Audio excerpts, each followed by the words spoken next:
Ya hoy es 7 de agosto de 2023, ya estamos nuevamente en acción. Aquí ya está reincorporado don Carlos Paz, quien estaba atendiendo pues unos asuntos personales. Don Carlos, ¿cómo se encuentra esta tarde usted? Estamos muy bien, Brian Flores, amigas y amigos, sean bienvenidos a esta emisión de Cuarto Poder. Les saluda Carlos Paz López. Brian, Cristian Maradiaga en los estudios de Globo TV Honduras, la compañera Ana Godoy en producción y el compañero Ronald López en los estudios de Radio Globo, respectivamente. Sean bienvenidos. Le agradezco a aquellos amigos, en particular a jefes, por haberme permitido pues atender la salud de mi madre. En esos asuntos he estado, se me deterioró gravemente que tuve que tenerla hospitalizada. Pero ya está bien. Está bien, me la han entregado. Menos mal, qué bueno. Bastante bien, ya para cuidados pues que se le deben dar en la casa por parte de mi hermana y mi hermano. Es terrible la situación de la salud en el país. Los hospitales privados son una industria, son un comercio, al igual que los médicos. Aquí a veces les hemos dado grandes congratulaciones a los médicos, pero a la hora de cobrar no se tocan el alma. Un médico especialista ahora en determinados hospitales le cobra 2.500 por 5 minutos. Eso es cierto. Por 5 minutos y darle un diagnóstico, aparte de los estudios de radiografías, tomografías, electrocardiograma, hemogramas, eso los cobra el hospital. Ahí sí le dan el descuento de la tercera edad, pero los médicos, pues de 3, 4 médicos, solo uno dio el descuento y lo que tuve que recurrir pues al servicio de salud pública, porque pegan fuerte. Estoy hablando que por esos 5 minutos un médico 1.700, 2.500. Muy caro, muy caro. Solo porque... Por eso se necesita una salud universal. Es un llamado a la presidenta pública y al señor ministro de la Salud que cuanto antes es necesario poner mano, pero eficiente. Definitivamente. Discurso. Entonces, uno para un diagnóstico cuando la persona está en estado de gravedad, no se puede atender al hospital porque hay que hacer la cita y si va a la emergencia no hay donde... Desgraciadamente. No hay cama. Si usted va a una emergencia está totalmente saturada, entonces de inmediato. O también los hospitales de emergencia, a veces digo, cuando que se da ese espacio, tiene que llevar ya la referencia, o significa pasar por un centro de salud donde pues la situación es difícil. Urge de inmediato que la presidenta Castro y el señor ministro de Salud y todos los involucrados pues encuentren una solución. Y hablando de soluciones, le consultamos, ¿qué piensa usted que transcurre el tiempo y en Honduras no se conoce cuál será la solución final del Instituto Nacional de Previsión del Magisterio, INPREMA? Y en sí, la propuesta del nuevo sistema educativo está haciéndose a retazos, porque una ley que acaba de vetar la presidenta para que vuelva al Congreso debe formar parte de todo el sistema educativo del país. Entonces creemos que una ley es un parcho en ese sistema que data de 1964. Se planteó una famosa ley fundamental que era más papel que alternativas de solución. Pero el caso de INPREMA sigue siendo muy delicado, muy grave, puesto que todos los años se jubilan profesores y como se conocerá por parte de la presidenta Castro y del señor ministro de Educación, Daniel Esponda, una jubilación digna para los profesores de nuestro país. Y sobre esta temática tenemos acá en cabina a la licenciada Yanina Parada, quienes elevaron un documento dirigido a la presidenta Castro con una cantidad de puntos para el magisterio. Pero no voy a iniciar con el INPREMA, sino con un problema particular que si ya tiene solución la licenciada Parada, que es con respecto a su trabajo, a su plaza, o sea, identificada permanente, como ustedes lo saben, con la lucha, pero parece que el gobierno de Libre, en la cual ha sido precandidata y candidata, si no me equivoco, a diputada, como que la ha dejado sin empleo. Ya solucionó su problema. Por ahí vamos a empezar. Primero por lo diurno, como dicen. Yo he sido, como dicen, candil de la calle, oscuridad de mi casa, pero no lo voy a hacer con usted. Buenas tardes, Brian. Bienvenida, disculpe. Y compañeros, gracias, Carlitos. Un gusto estar con ustedes en este espacio de esta radio tan apreciada por todo el trabajo que hizo en el marco del golpe de Estado. Ese es un reconocimiento que nosotros, el Magisterio Nacional, hacemos a ustedes y al dueño de este medio de comunicación en un momento en que las bayonetas cerraban espacios y cerraban filas en contra de que el pueblo pudiese expresar toda ese descontento por la ruptura del orden constitucional. Y bien, sobre mi caso, quiero contarle que por razones de persecución política durante todo la última década y a partir de 2009... El régimen cachureco. Por el régimen cachureco. Mire, yo tengo medida cautelar de la Corte Interamericana de Derechos Humanos, de la Comisión Interamericana de Derechos Humanos, desde el 2009. La medida cautelar 196-2009, justamente despuesito del golpe de Estado. ¿Por qué? Porque en ese momento visibilizamos nuestro descontento, señalamos con nombre y apellido de dónde venía ese golpe de Estado, y desde ese momento comenzaron a perseguirme. En el 2011 fui suspendida 6 meses por decreto, por un PCM del Ejecutivo, luego un decreto elevado desde el Ministerio, desde la Secretaría de Educación y llevado a la Gaceta, ¿verdad? Entonces fuimos separados en ese momento, suspendidos 303 profesores. Hicimos una huelga de hambre de 47 días consecutivos para que nos devolvieran nuestros empleos y porque veíamos, con toda sinceridad, veíamos que iban en ese momento el gobierno iba a hacer despidos masivos. Habíamos 10.000 profesores a nivel nacional enlistados con pliegos de responsabilidad civil en el Tribunal Superior de Cuentas. Entonces lo próximo es que íbamos a venir esos 10.000 como en dominó, en especie de dominó, los despidos. Si nosotros comenzábamos aceptando esa suspensión de 303 profesores. Bueno, en mi caso particular, como yo participé en esa huelga de hambre, entonces, logramos suspender ese acto ilegal. Luego vino una suspensión de mi trabajo en el 2012. Todo el año 2012 no trabajó. Me hicieron una suspensión desde la dirección departamental de Francisco Morazán. En el 2014 me despidieron de una plaza. En el 2015 me despidieron de otra plaza. Así que me dejaron literalmente en la calle, comiéndome las uñas, ¿verdad? ¿Y cómo hace ahora para vivir? Luego de 27 años consecutivos de servicio, ajá, ¿verdad?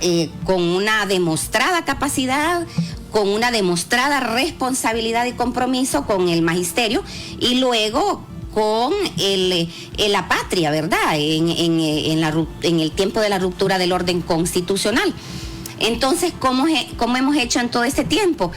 Nunca hemos bajado los brazos, hemos estado permanentemente haciendo nuestro reclamo ante las autoridades correspondientes, lo tenemos documentado, tenemos un expediente en COFADE, tengo un expediente en la Comisión de la Verdad, en el informe final de abril del 2013, que lo hizo todos aquellos personajes internacionales que vinieron a hacer un recuento de todos los daños y perjuicios y todas las violaciones de derechos humanos. Una comisión de la verdad y la otra comisión de verdad. Bueno, en mi caso era la comisión de verdad que dio su informe final en abril al señor de 2013. Si no me equivoco, de Guatemala. Ajá, es cierto. Y la otra era por el Comité para la Defensa de los Derechos Humanos en Honduras, que trajo también comisionados. Era la Comisión de Verdad y la Comisión de la Verdad. Algo así. La que organizó COFADE, bueno, con esa organización de derechos humanos era la Comisión de Verdad, y la otra era de Eduardo Stein. Ah, bueno. Estaba Julieta Castellanos, estaba... No, la nuestra era la internacional. Sí, exactamente. Donde sí. vinieron muchísimos representantes a nivel internacional. Y luego yo he tenido he estado informando de forma sistemática y continua a la Corte Interamericana de Derechos Humanos sobre todas esas violaciones de derechos, y en el 2014 nuevamente con mis despidos en los centros educativos me dio una nueva medida cautelar que fue la 508-2014. Entonces hemos estado en continuidad. Al inicio del gobierno de la presidenta Xiomara Castro, que no desconoce mi caso, que el expresidente Zelaya tampoco desconoce mi caso, que el actual ministro de Educación tampoco desconoce mi caso, ni el secretario general de la Secretaría de Educación, ni el actual director departamental, porque he estado yo haciendo las gestiones pertinentes de forma administrativa para que me devuelvan mis derechos, haya una reivindicación de mis derechos y se me reconozca conforme a derecho, así como dice la ley administrativa. Y sin embargo no hemos recibido respuesta, no ha habido una solución favorable todavía, se quedan callados. Lamento muchísimo porque yo fui candidata a diputada por Francisco Morazán, donde obtuve 160,000 marcas reales y oficiales 135,000 marcas, producto de un trabajo de campo que hicimos, porque no tengo dinero, no somos adinerados, pero hicimos un trabajo de campo en organización, en movilización, en formación, para lo que primero se llamó el Frente Nacional de Resistencia Popular y luego en la fundación de nuestro Partido Libre. Entonces realmente lamento muchísimo que la presidenta Xiomara hasta este momento no me ha resuelto mi caso, que espero yo que lo haga muy pronto, porque dentro de las demandas que tenemos actualmente en el movimiento de bases del Magisterio Nacional también estamos incluyendo nuestro caso y el de otro compañero que recientemente fue despedido también. Pero en este caso más le corresponde a Esponda, por ser el titular de Educación. Corresponde a la Secretaría de Educación. ¿O debe haber una resolución judicial? No. Corresponde a la Secretaría de Educación porque está en el ámbito administrativo, pero también tiene que ver con voluntad política. La presidenta Xiomara me conoce, yo anduve con ella y ella decía: te escucho, te leo, te sigo en las redes, y estábamos juntas en ese proceso de reconstrucción. De hecho, nosotros como magisterio fuimos la columna vertebral del Frente de Resistencia y luego de la fundación del Partido Libre. Entonces la presidenta incluso hizo promesas de campaña diciendo que a los profesores que se nos habían cercenado nuestros derechos nos los iba a devolver, y estamos esperando que se materialicen estas promesas de nuestra presidenta Xiomara Castro. O sea que está sin trabajo. Estoy sin trabajo. He estado comiéndome las uñas. ¿Cómo he sobrevivido, compañeros? Ha sido muy difícil, porque no ha cesado la persecución en mi contra, política, de los mismos dirigentes magisteriales, qué sé yo, cuánta gente se confabula cuando ven personas que tienen sentido común, que respetan los valores, que respetan los derechos humanos, y por ende hay compromisos con la patria para que podamos mejorar nuestra situación y nuestra realidad en nuestro país. Yo tengo la percepción, sáquenme de mi ignorancia, que Esponda, cuando el golpe de Estado, era estudiante todavía de la Universidad Pedagógica. Porque sí, Esponda es bien joven. Es joven. No creo que pase de 35 años. Es un muchacho joven, realmente. Sí, yo creo que era estudiante en el 2009. Y si a un caso estaba recién egresado, todos sus estudios los tuvo que hacer en el marco del golpe de Estado. O yo, como les digo, tengo mala percepción de la edad del señor Daniel Esponda, actual secretario de Educación en el país. Mire, aquí me llama algo a propósito de Esponda. Por acá dice precisamente Bueno, por aquí habíamos visto algo. En el número 7. Directamente en el numeral 7, exigimos a la presidenta Castro la separación inmediata de Daniel Esponda. Clamor del Magisterio Nacional de su nombramiento considera una bofetada al gobierno y por desempeñar su cargo con demostrar ineficiencia, ineficacia, inoperancia, negligencia, incapacidad, falta de compromiso con la educación y sus actores principales, al mantener un déficit de alrededor de 7.500 maestros de aula, lo que significa que unos 300.000 estudiantes ahora mismo están sin sus respectivos maestros, sin recibir el pan del saber, más de 400.000 niños y adolescentes en edad escolar que están sin cobertura educativa por extrema pobreza, 12.000 centros escolares sin texto y material didáctico, etcétera, etcétera, etcétera. Sí. Ahora, yo quiero agregar a ese tema, porque el licenciado Daniel Esponda está ahí a propuesta del FRP, o sea, de la Fuerza Refundacional Popular del Partido Libre, que el coordinador general de esa corriente política es Juan Barahona, que también es secretario general del Partido Libre. Juan se supone que está en representación de la clase trabajadora. Era presidente de la Federación Unitaria de Trabajadores. Condujo el Frente Nacional de Resistencia, no solo él. Ahí anduvimos varios, así es que no. Así es. Es cierto que estuvo permanente ahí, terminó flaco, pero todos andábamos quemados. Sí. Y había un equipo, no solo era Juan. Y ahora Juan lleva 2 periodos de diputado. ¿Qué hace Juan por la clase trabajadora que representa? Yo quisiera escucharlo en cada sesión reclamando los derechos del trabajador del campo, los derechos del obrero de la fábrica. Y a propósito, el día, ¿cuándo fue? 25. No, de agosto. 5 de julio. 5 de agosto. Es el día de los trabajadores que lustran zapatos. ¿Y qué beneficio tienen los trabajadores que lustran zapatos? También más que eso, ¿dónde estaba Juan Barahona? En todo el mundo. Pero quiero referirme a ese caso que don Juan Barahona está ahí en representación. Salió de diputado, pero también por la clase trabajadora. Y ha transcurrido mucho tiempo. Ya debe haber aprendido a defender y a debatir. Y yo no escucho a Juan. Es uno más de los que hacen bulto. Bueno, hay que decir que Juan Barahona... Pero, que me referí porque don Daniel Esponda es FRP. Sí, viene de una corriente que se apoderó del Frente Nacional de Resistencia llamada TR. Sí. Pues mire, yo tengo entendido que Juan Barahona fue de los que impulsó la derogación de la ley de trabajo de empleo por hora. Y eso fue aplaudido por toda la clase trabajadora y los obreros de este país. Y ese es un mérito que tiene Juan Barahona. Lo último que sé de Juan Barahona es que él hizo una denuncia de que Daniel Esponda estaba sobrevalorando las sillas y los pupitres de los centros educativos. Y Juan es el secretario del partido con autoridad para solicitar a la presidenta que lo deschambe. Él denunció eso, que había sobrevaloración de los pupitres y de sillas escolares.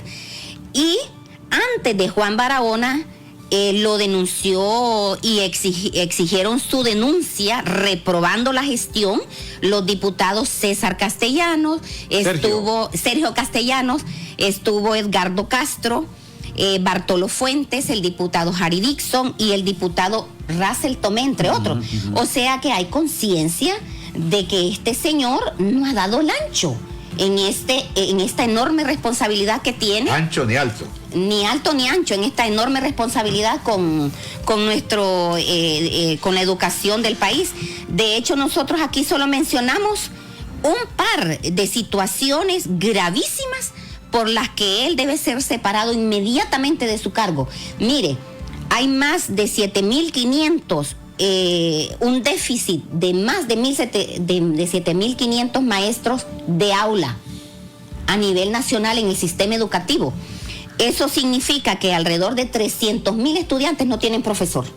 Bueno, de la aula. Propuesta que yo he escuchado de grave, el es una cosa gravísima. Óigame, pero yo escuché en esa pantalla, porque nunca ha tenido la disposición ni la voluntad política del señor Edwin Hernández de venir a este estudio, pero sí nos ha atendido vía virtual, el comandante que Wincho. había disponibilidad para el 2023 de 1.500 plazas, esas creadas ya por la presidenta Castro, totalmente diferente a los 14.000 que fueron sometidos a proceso. O sea, que era un incremento para disminuir la unidocencia. El señor viceministro Edwin Hernández conoce bien los datos que le estoy mencionando, han venido de su persona, de lo que es la unidocencia y bidocencia en el país. Y mire, y hay 400,000 niños en edad escolar con adolescentes que no están en la escuela, no tienen cobertura educativa, porque son personas que están en extrema pobreza. Claro. Entonces usted se pregunta, ¿qué hace Daniel Esponda para poder incluir estos niños en el proceso educativo? Estos son los niños y los adolescentes que están siendo reclutados por pandillas, por maras, por el crimen organizado, que están siendo vulnerables para todo eso de esa problemática de trata de personas, que son niños que están emigrando del país, incluso solos, y además son los muchachos que están saliendo embarazados, producto de que no están ocupados, no están en la escuela donde deberían estar. Sí. ¿Qué hace Daniel Esponda sobre ese problema? Estimados amigas y amigos, oyentes y televidentes a nivel nacional e internacional, haremos la breve pausa y cuando retornaremos, conversaremos con la licenciada Yanina Parada, docente de El País, sobre el movimiento de base y su planteamiento o demanda a la ciudadana presidente doña Iris Xiomara Castro de Zelaya. ¿Se imagina cómo le cambiaría la vida ganarse una casa? Banco Atlántida le da la oportunidad de ganarse una casa de 2 millones de lempiras. Por cada 1,000 lempiras de incremento en el saldo promedio de su cuenta de ahorro, acumula un boleto electrónico para participar en el sorteo. Consulte sus boletos llamando al 2280-1010 o en agencias en todo el país. Banco Atlántida, imagina, cree, triunfa. ¿Cómo te cambiaría la vida ganarte una casa? Nos casamos, pero ya. Yo la vendo y hago crecer mi negocio. Sin duda, se la doy a mis papás. ¿Y a ti, cómo te cambiaría la vida ganarte una casa? En Banco Atlántida premiamos tus ahorros con una casa de 2 millones de lempiras. Ahorra y gana en el banco número 1 en depósitos. Banco Atlántida, imagina, cree, triunfa. Bien, gracias por continuar con nosotros a esta hora de la tarde. Bueno, aquí hay un comunicado que dice Movimiento de Bases del Magisterio Nacional. Dice por acá, pues, que están haciendo algunas peticiones. De estas peticiones hay 10 apartados. ¿Cuál debe ser la más importante a resolver para usted? Mire, el 24 de julio, a las 2:30 de la tarde, nosotros entregamos un pliego de peticiones en la Casa Presidencial dirigido a la presidenta Xiomara Castro. Eso lo hicimos porque estamos en contra de la aprobación de una nueva ley que está proponiendo la Asamblea de Participantes y Aportantes del INPREMA junto a la Comisión Interventora.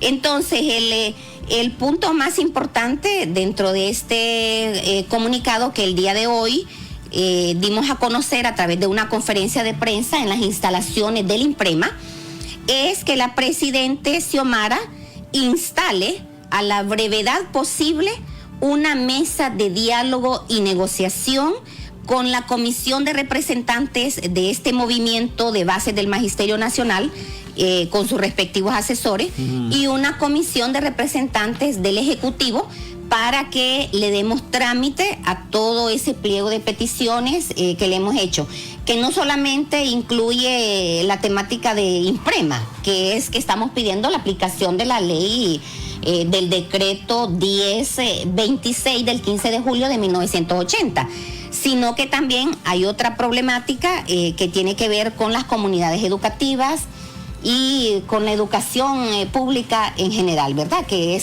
ha sido postergada por más de una década. Sí.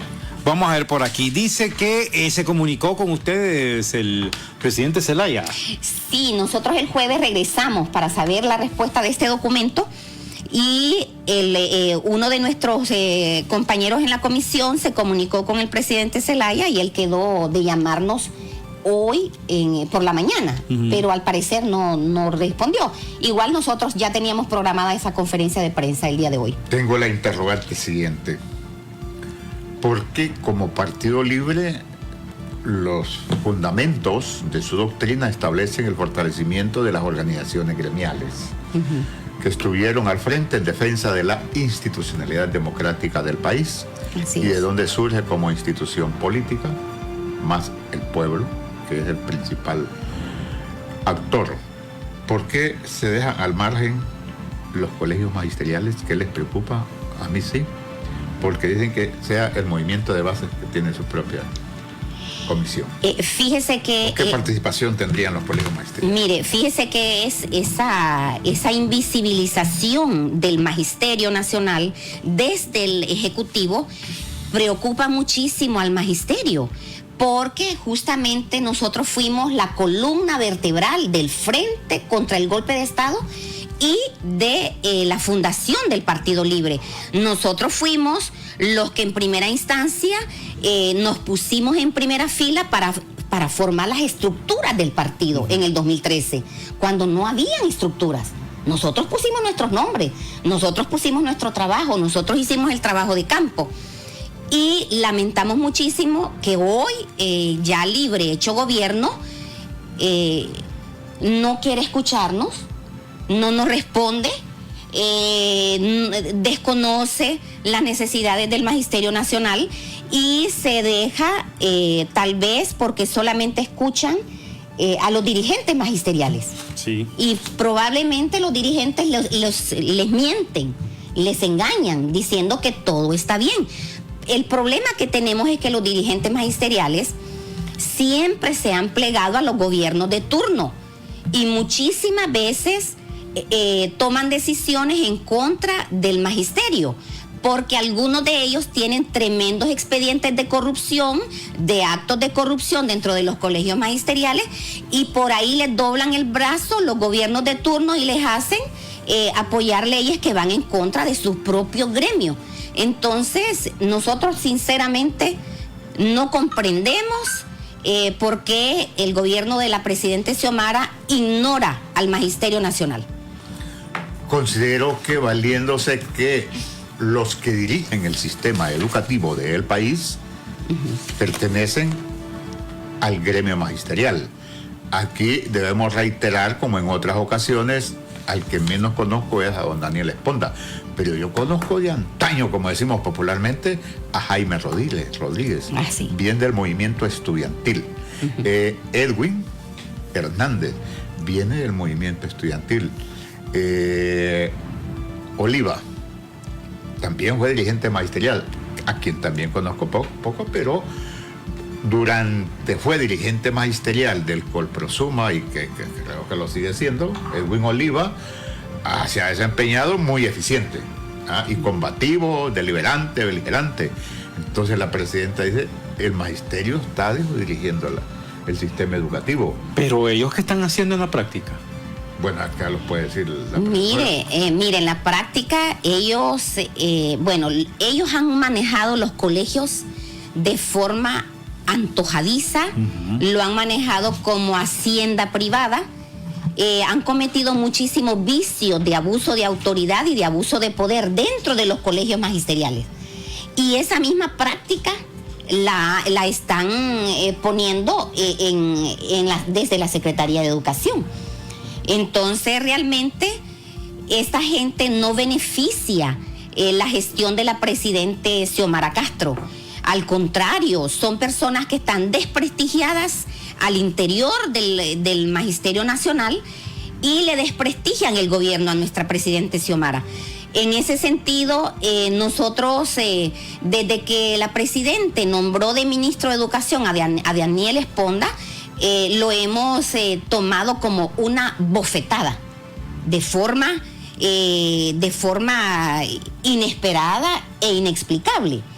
¿Por qué? Porque Esponda ha sido, como todos estos dirigentes, se han plegado a los gobiernos de turno, han tenido una gestión no aceptable dentro de los colegios magisteriales, y en un momento que nosotros estábamos haciendo una lucha en la plataforma por la salud y la educación, vino Daniel Esponda con estos dirigentes, se sentaron con el presidente de turno y entregaron la lucha. Siendo Juan Orlando Hernández presidente del Congreso y Porfirio Lobo Sosa, presidente de la República. ¿Ustedes recuerdan el famoso discurso de la retaguardia? Del repliegue táctico. Del repliegue táctico. Hasta yo que no soy docente. Ese repliegue táctico lo hizo Casaña.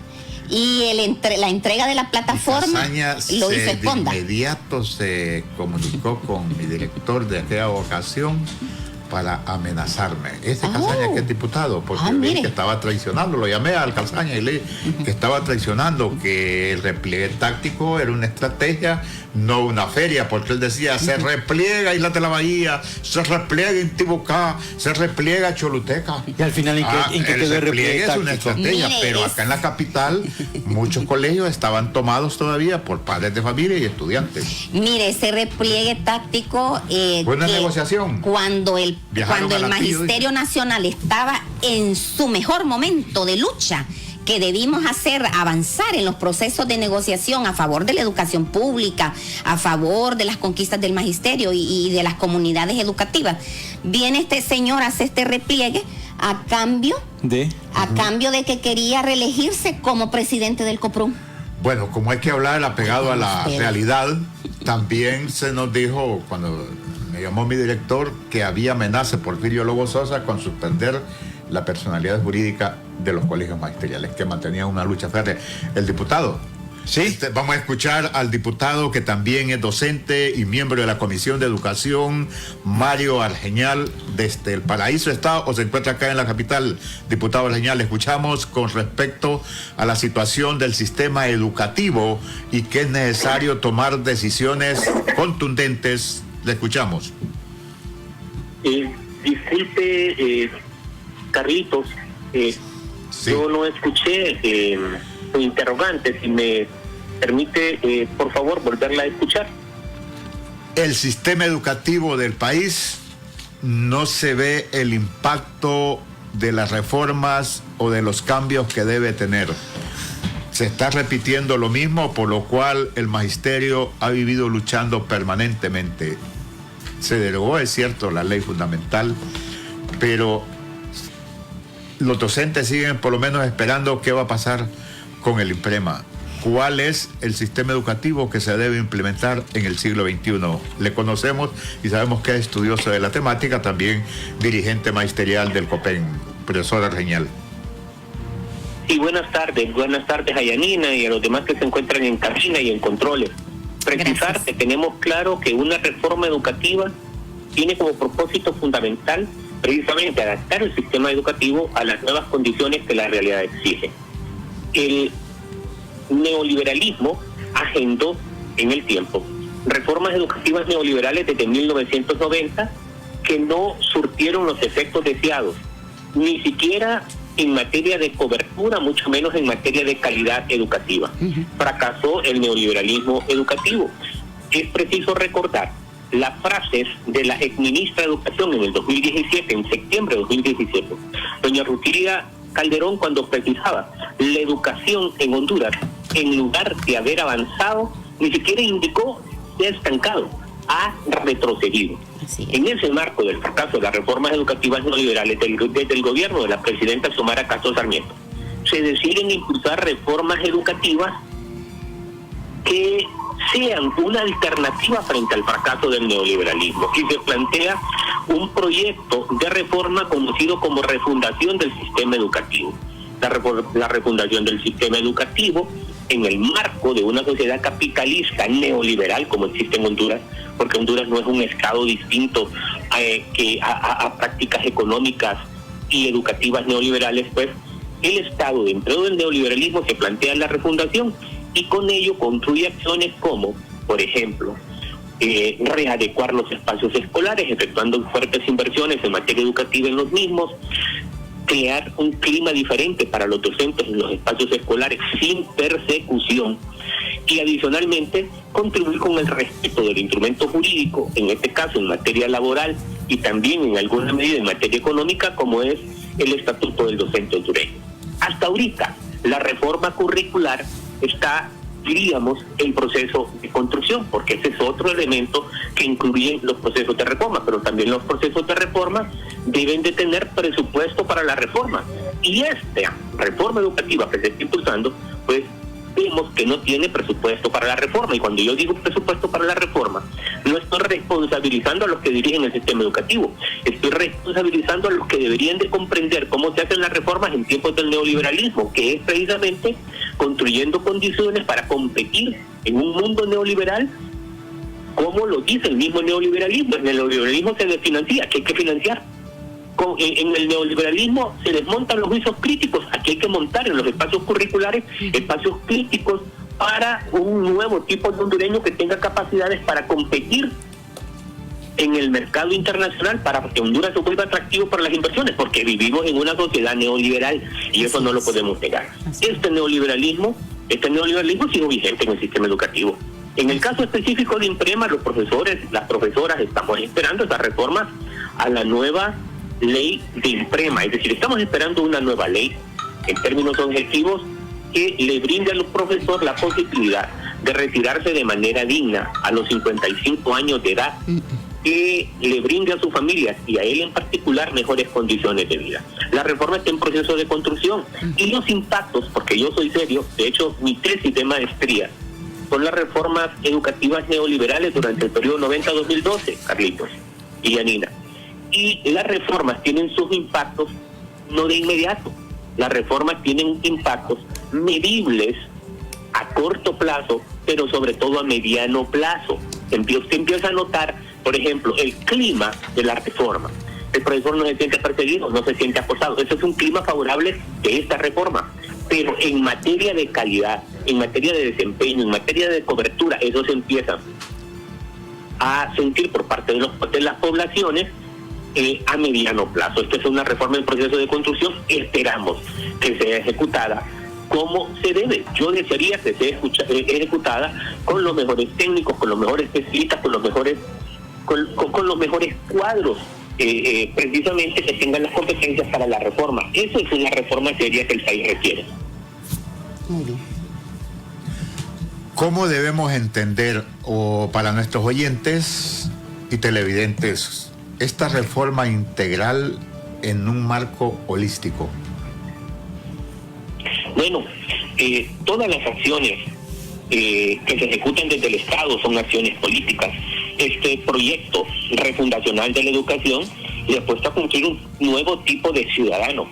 Un ciudadano, como yo lo planteo en mi tesis, no como clase subalterna, sino como crítico, capaz de precisamente cuestionar su propia realidad y allí construir las bases para una sociedad diferente, es decir, una sociedad más justa, que no solamente sea un eslogan como se ha edificado desde el magisterio mismo. Queremos una sociedad más justa, queremos la educación nos cambia la vida. Ya se probó científicamente que la educación no le cambia la vida, sobre todo en el marco del modelo económico neoliberal, porque cada día se instalan nuevos mecanismos de validación por parte de los egresados de los sistemas educativos.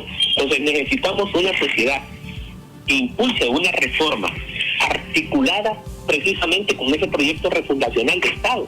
Y no podemos impulsar una reforma educativa al margen del proyecto de Estado. Y eso requiere acciones políticas importantes, construcción de decisiones enmarcadas en la edificación de ese modelo de sociedad que queremos construir, donde la educación sola no lo va a lograr. Eso es otro punto. La educación por sí sola no puede cambiar la realidad. Y es producto de articulaciones, de esfuerzos de distintos sectores de la sociedad, de distintas instituciones, de protagonistas que a lo mejor no lo han sido y que hoy requieren serlo. La licenciada Parada tiene una consulta, diputado Arseñal. Bueno, un saludo, colega.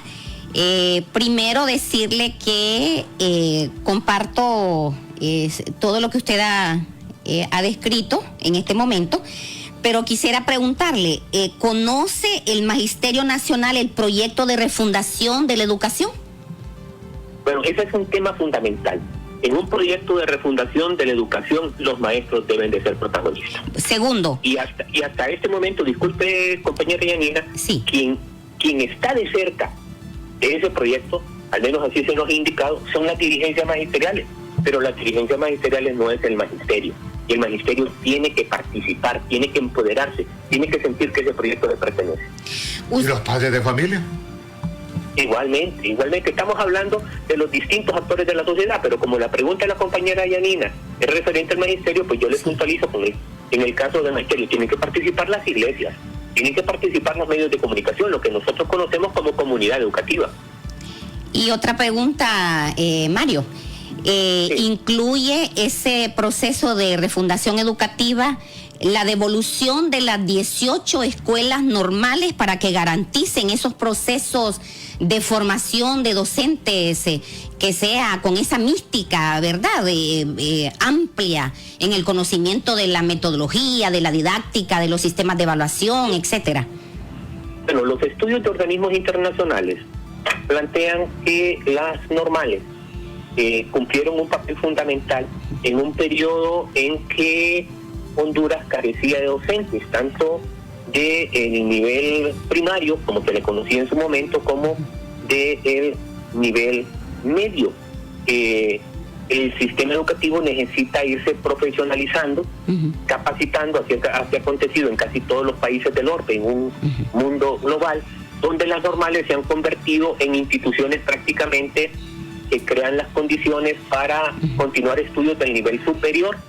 Allí las normales jugaron un papel fundamental, pero no pueden habilitar para la carrera docente porque hoy en este mundo de competencia, mundo global, capitalista o socialista de competencia, se requiere tener los mejores cuadros. Entonces yo promulgaría que las normales se aperturaran, ¿verdad? Pero con la claridad, ¿verdad? Y eso habría que revisarlo con mucha responsabilidad, porque en educación no podemos seguir cometiendo desaciertos, como instrumento que habilite no para ejercer funciones docentes, sino como un espacio, en todo caso, para ingresar a estudios superiores docentes.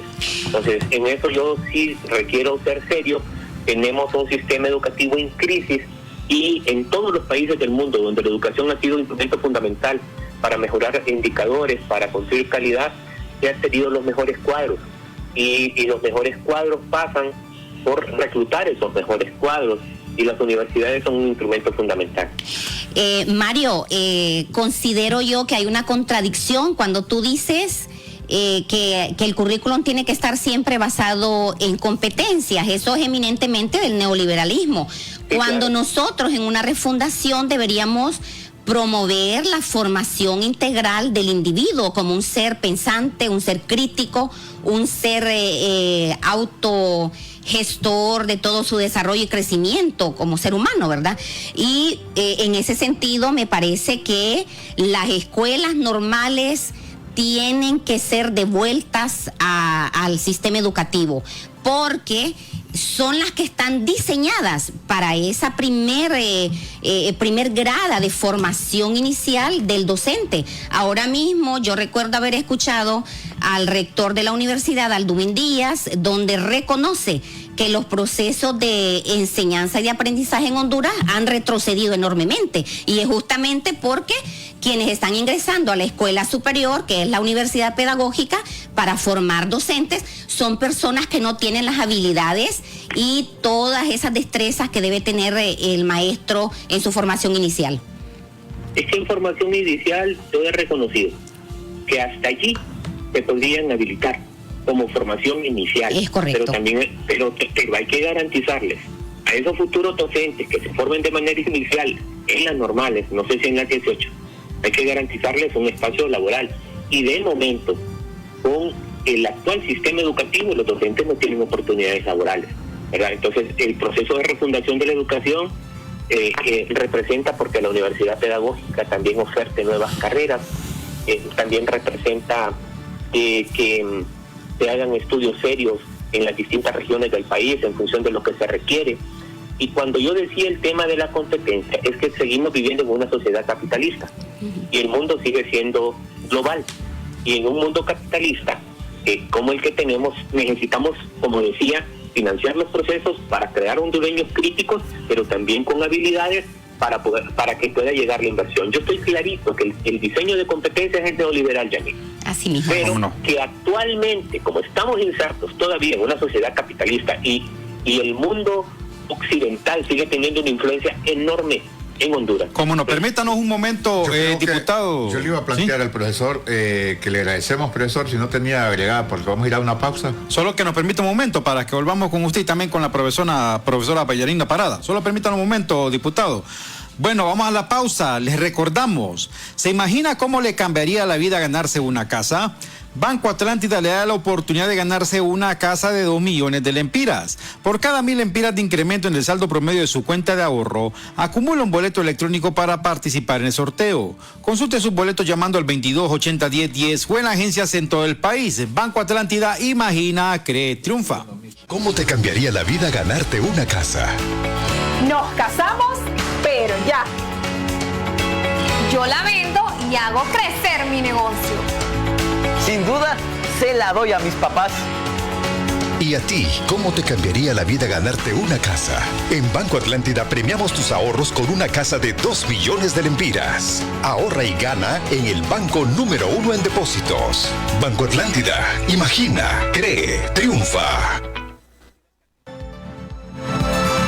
Muchas gracias por continuar a esta hora de la tarde con Cuarto Poder. Bueno, ¿sí? A nuestros estimados oyentes y televidentes, conversamos vía teléfono desde El Paraíso con el diputado Mario Argiñal, bancada libre, y en estudios la licenciada Yanina Parada, docente. Bueno, dice por acá, ¿está en línea, diputado? Sí, bueno, perfecto. Continuamos en línea. Mire, dice aquí el punto número 8 de este comunicado de las bases del movimiento magisterial. Dice, desaprobamos que el diputado Edgardo Casaña presida la Comisión de Educación en el Congreso, por ser su principal negociador de la Ley Fundamental de Educación y sus 19 reglamentos, que retrocedió en al menos 50 años los avances en materia educativa de Honduras, y por ende de IMPREMA de 2011, misma que se ha estado aplicando en IMPREMA de forma ilegal, violentando el artículo constitucional 96 y por todo su historial bochornoso como presidente del COPRUM, y por ende en IMPREMA señalada en la lista Engel por socavar las instituciones democráticas. En su lugar sugerimos nombrar inmediatamente a un diputado comprometido con la educación del pueblo, respetuoso del estatuto del docente y las comunidades educativas. Diputado. Fue presidente del COPRUM hasta ahora, me entero. Casaña fue presidente del Casaña, sí. Casaña, sí. La ley fundamental razón, sí. no fue cumplida con participación de los trabajadores de la educación. Incluso se construyó con un grupo selecto de padres de familia que pertenecían a una institución política particular en ese momento en el gobierno. Que los señalamientos en el caso específico de el IMPREMA en torno a cuestionamientos a profesores como Oscar Recarte y Edgardo Casaña demuestran tener altos niveles de sesgo, aunque yo difiero en algunas cosas con el profesor Casaña. En este caso particular quiero indicar que es una construcción de persecución política en perjuicio de él, porque se da precisamente ese señalamiento en la lista Engel por haber acompañado un incremento a maestros jubilados en el IMPREMA, donde tomaron la decisión el expresidente Porfirio Lobo Sosa, el abogado Palacios Moya, don Rafael Leonardo Callejas, el exministro de Educación y una serie de funcionarios que en ningún momento fueron llevados a los tribunales de justicia, pero sí a los dirigentes magisteriales. Eso demuestra inmenso sesgo. Para ser parte de los procesos de refundación del Estado, de una reforma educativa, sí se requiere tener ética, sí se requiere tener compromiso con el magisterio, y ahí coincidimos plenamente que un cuadro que le apueste a la refundación del sistema educativo debe de ser no solamente cuadro educativo, debe de tener formación educativa, debe de tener distintas especialidades en el campo de educación, pero sobre todo debe de ser un compañero que tenga claro el desafío que tenemos como sociedad y la expectativa que tenemos como sociedad en este momento, como clase política en este momento, que requiere que hagamos las cosas de la mejor manera. El proyecto de refundación avanza y yo no voy a criminalizar a ningún compañero que en este momento esté dando sus máximos esfuerzos por este proyecto refundacional. Pero Mario, usted no puede negar que fue el profesor Casaña el que en aquel momento de la historia, en 2011, condujo el repliegue táctico del Magisterio Nacional, y luego él vino y en un proceso de negociación, a cambio de que le reeligieran como presidente del COPRUM, él accede a la aprobación de la Ley Fundamental de Educación y sus 19 reglamentos. Y con él se fueron todos, prácticamente todos los colegios magisteriales después. Entonces, nosotros sí estamos señalándolo como el cabecilla de un retroceso de alrededor de 5 décadas en materia educativa de nuestro país. Le voy a agregar a lo que dice la licenciada Parada. Yo escuché al profesor Edgardo Casaña desde esta cabina como que era partido de fútbol. Se repliegan en Islas de la Bahía, se repliegan en Intibucá, se repliegan en Choluteca, cuando un repliegue es una cuestión táctica en una lucha, así es, no una feria. Y él después llamó a mi director de esa ocasión para decirle que yo estaba ofendiéndolo, porque yo lo llamé y le dije que estaba cometiendo un error. Aquí en la capital habían colegios tomados por estudiantes y padres de familia al profesor Casaña. Sí. Y aquí estábamos en distintos puntos del país, con centros educativos tomados, decididos a defender escuela pública, a defender nuestro instrumento, nuestro contrato colectivo, que es el estatuto del docente. Y sin duda el tema del repliegue táctico es un tema cuestionado por el Magisterio Nacional, cuestionado por Yanine y cuestionado por Mario Arreguiñal. Correcto. Y ahí coincidimos, ahí nos encontramos, diría yo, que eso nos pasó factura como organización y nos sigue pasando factura como magisterio. De hecho, estamos tratando de reconstruir los inmensos daños que se le han hecho al Magisterio Nacional. Le agradecemos mucho, profesor, que nos haya atendido. Gracias, profesor. Pues gracias, Carlito, gracias, Yanina, y a los demás compañeros. Bueno, muchas gracias al diputado. Saludos, compañeros. Gracias al diputado Mario Arreguiñal desde el Departamento del Paraíso. Para ir concluyendo... El segundo punto, nos va a quedar tiempo, pero el sistema educativo, para poder refundarlo, requerirá de mucho debate con las clases arcaicas de pensamiento reaccionario que vive el país. Es que abundan. Esos abundan y por toneladas. Y que tienen poder, usted que me escucha. Uno, profesora, porque controla en conclusión los medios de comunicación, las iglesias. Sí. Bueno, el día de hoy nosotros además en este comunicado hemos condenado la violencia de las autoridades de Imprema y de los dirigentes magisteriales en pretender imponer esta nueva ley de Imprema, que es una reforma básicamente de la ley del 2011, aprobada en el gobierno de Pepe Lobo, y que cercena los derechos del magisterio. Lo otro que hemos hecho hoy es condenar la decisión de las autoridades de Imprema al condonar la deuda de 5.000 millones de lempiras a los dueños de centros educativos de la empresa privada. ¿Cuánto? 5.000 millones de lempiras. Sí. 5.000. O sea, un montón de dinero. Ese es el inciso número 5. Le explicamos brevemente a nuestros oyentes. Porque estamos sin tiempo. No, mire, los colegios privados no estaban pagando la cuota patronal al Imprema y se tomó la decisión desde el Congreso, bueno. Desde el Congreso y el Imprema. Condonarle. O sea que tenían a sus trabajadores indefensos de la protección que brinda el Imprema. Sí. Entonces, delito debería ser. Es delito. Es delito. Deberían ser perseguidos, de hecho. Entonces, mire, justificar que no se puede aplicar la ley de 1980 a los compañeros que fueron contratados con esa ley porque no hay dinero, es una cosa inaceptable, porque además de los 800.000 millones de lempiras que están en la banca privada, en el gobierno, en inversiones en Palmerol, etcétera, estos 5.000 millones atentan contra el interés de los docentes. Bueno, y nosotros ese nos dinero se lo donaron a los mercaderes de la educación que aparecen ahí en los medios de comunicación dando soluciones al problema educativo del país.